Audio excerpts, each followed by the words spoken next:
দেবের সঙ্গে বৈঠকে অভিষেক। সম্প্রতি দেবকে ঘিরে নানান জল্পনা, সেই জল্পনার মধ্যেই দেবের সঙ্গে বৈঠক অভিষেক বন্দ্যোপাধ্যায়ের। কি বিষয়, কি খবর আসছে এখনো পর্যন্ত, কেন এই বৈঠক? প্রবীর রয়েছেন আমাদের সঙ্গে, সরাসরি প্রবীরের কাছ থেকে জানি। প্রবীর,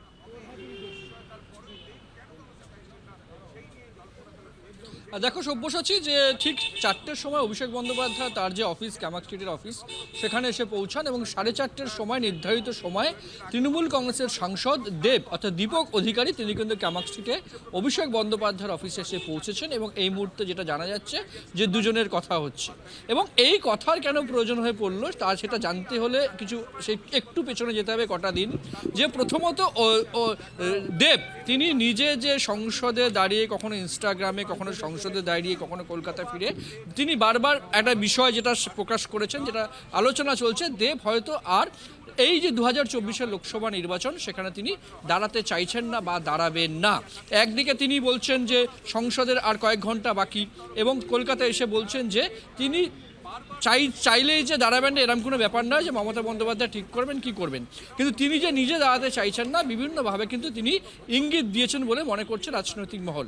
এই অবস্থায় দাঁড়িয়ে আজকে অভিষেক বন্দ্যোপাধ্যায়ের সঙ্গে তার বৈঠক। স্বাভাবিকভাবেই তৃণমূল কংগ্রেসের সর্বভারতীয় সাধারণ সম্পাদক অভিষেক বন্দ্যোপাধ্যায় দেবের সাথে কথা বলবেন এবং যেটা জানা যাচ্ছে যে দেবের সমস্যাটা ঠিক কোথায়, যে দেব যে অভিযোগগুলো করছিল, যেটা জানা যাচ্ছিল যে জেলার ক্ষেত্রে বেশ কিছু সমস্যা তার দেখা দিয়েছে, বেশ কিছু মতভেদ তার সঙ্গে হচ্ছে, সেই কারণে তিনি চাইছেন না আর সাংসদ হিসেবে দাঁড়াতে।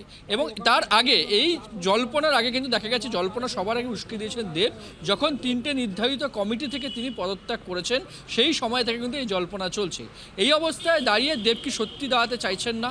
কেন চাইছেন না? কোথায় সমস্যা? কোথায় কি তিনি কি চাইছেন যে ব্যক্তিগত তার যে জীবন আছে একটা আরেকটা অভিনয় জগৎ সেখানেই সম্পূর্ণ সময় দিতে? কি ইচ্ছা, কি চাইছেন, সমস্যা কোথায়? এই সমস্ত কিছু নেই অভিষেক বন্দ্যোপাধ্যায় কথা বলবেন বলে জানা যাচ্ছে দেবের সাথে। দেব তিনি নিজে এসছেন 4:30-র সময়, অভিষেক বন্দ্যোপাধ্যায়ের সঙ্গে কথা হচ্ছে।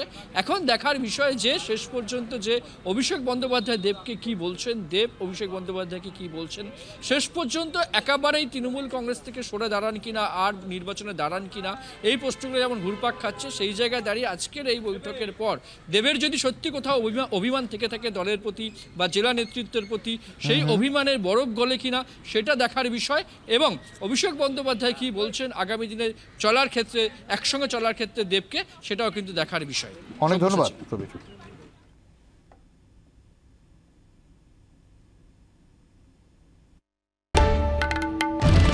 বাংলার আওয়াজ, বাঙালির আবেগ, জি 24 ঘন্টা।